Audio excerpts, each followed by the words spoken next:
is Mahavidya Chinnamasta. Before understanding who is Mahavidya Chinnamasta, I would like to make a clear difference between who is Shiva and who is Shakti.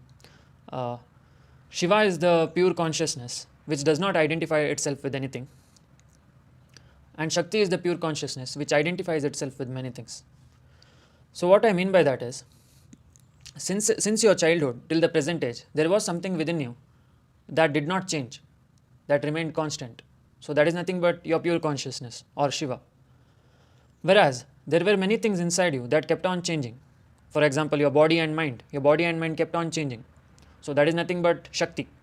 So Shakti is subject to change, whereas Shiva is not subject to change. Shiva does not interact with anything, does not identify itself with anything. That's why your pure consciousness was the same throughout your life. Only the body and mind changes. Now, why does the pure consciousness assume the form of body and mind? The pure consciousness assumes the form of body and mind because of desires. It has various kinds of desires. So, in order to understand about desires, we will understand what are the 7 chakras. So, the 7 chakras are nothing but the 7 energy centers representing different kinds of desires. For example, the Muladhara Chakra. Muladhara Chakra is the energy center which represents the desire for food and sleep. Swadhisthana Chakra represents the desire for sex, and Manipura Chakra represents the desire for power. Anahata Chakra represents the desire for love. Vishuddha Chakra represents the desire to communicate. Ajna Chakra represents the desire to think. And finally, the Sahasrara Chakra represents the desire to exist. So, all of these 7 chakras represent different kinds of desires. Now, why are these desires there?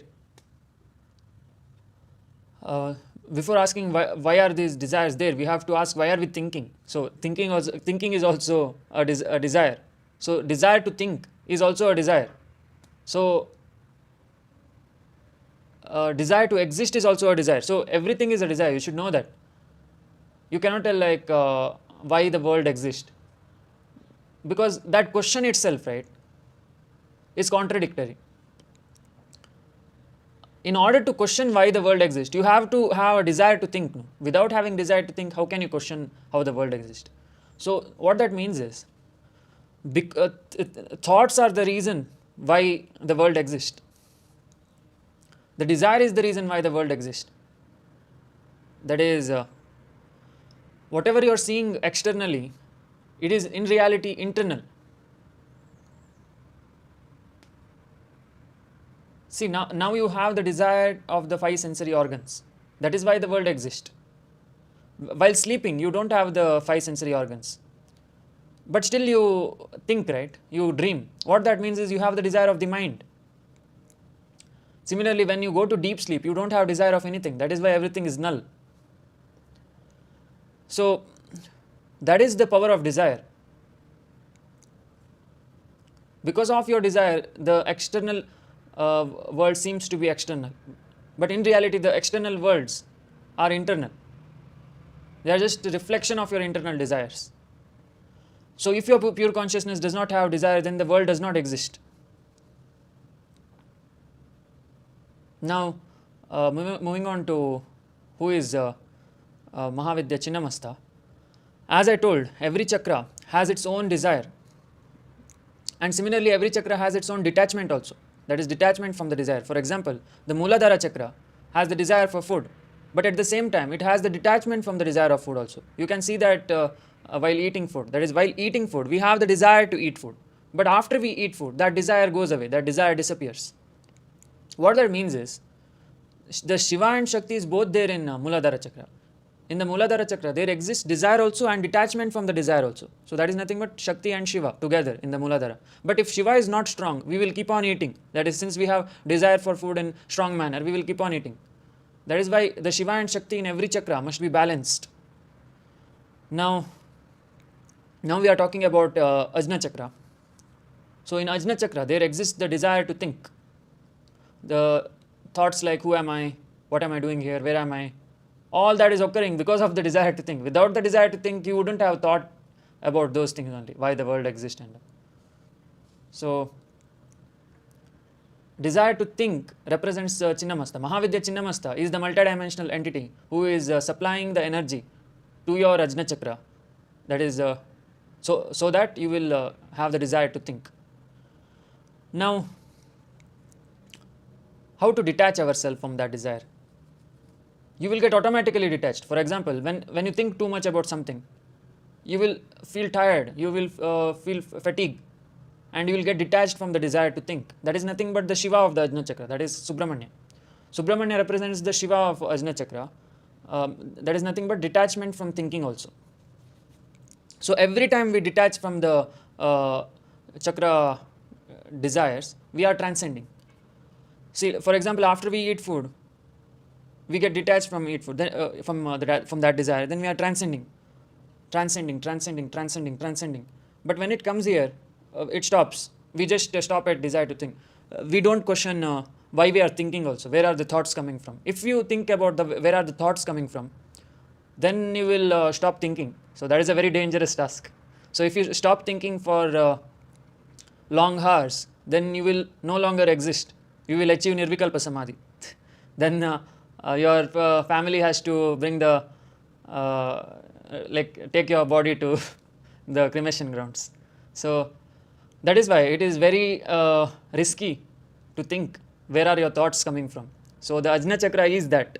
So in Ajna Chakra lies the desire to think. But if you start thinking where are your thoughts coming from, eventually you will stop thinking. So please don't do that. You have to think, you have to be alive for your friends, family, etc. Anyways, like just for knowledge sake, let us say what will happen.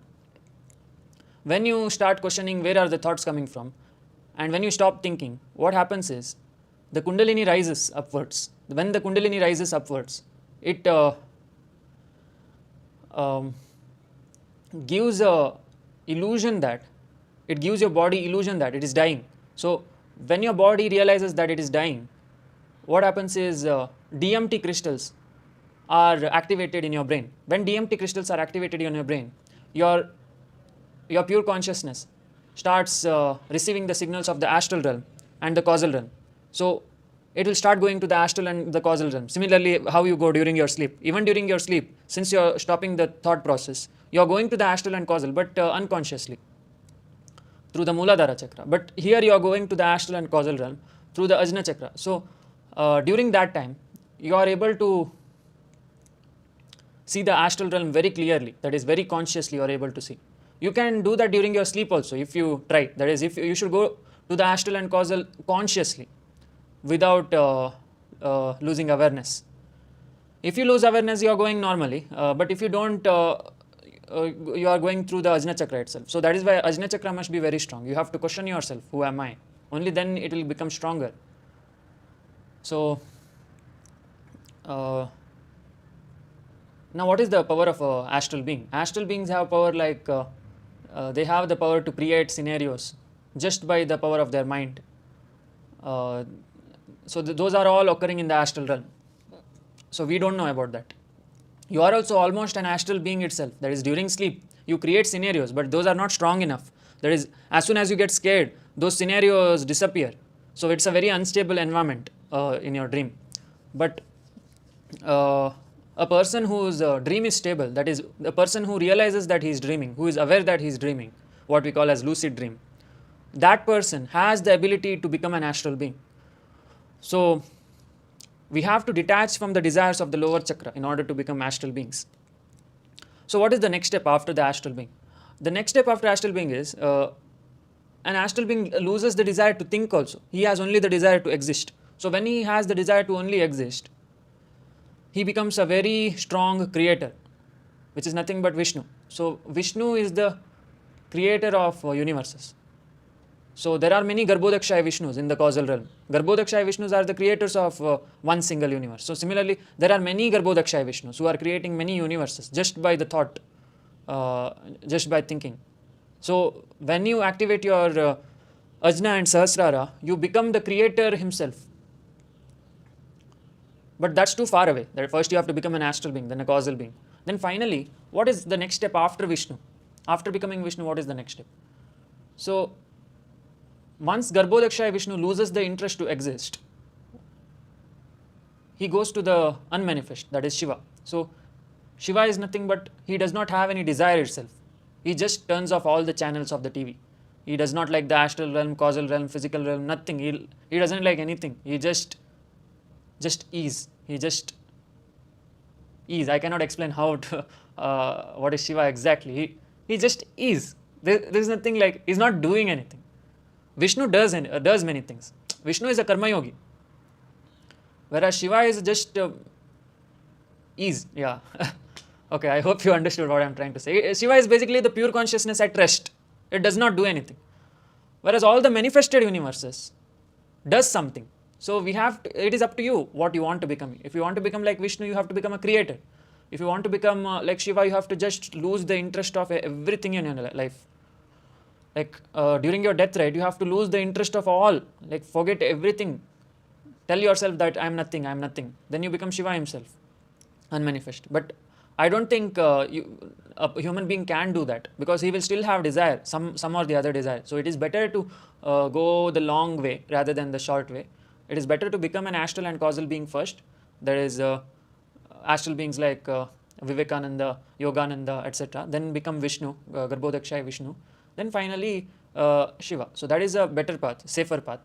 And now currently we are Kshirodakshaya Vishnu. That is the small Vishnu. We are also Vishnu. We are also creator. For example, your Swadhisthana Chakra has the power of creating a baby. Imagine your creative power when you reach Ajna and Sahasrara. So you are also very strong Vishnu, but you are not aware. You are not aware that you are Vishnu. So I hope this video will bring light to your consciousness. I hope you'll realize that you are the only one who exists in the universe. Whatever you are seeing externally is just a reflection of your internal desires. I hope you'll realize this truth soon. Anyways, thanks for watching. We'll meet in the next video. Jai Mahakal.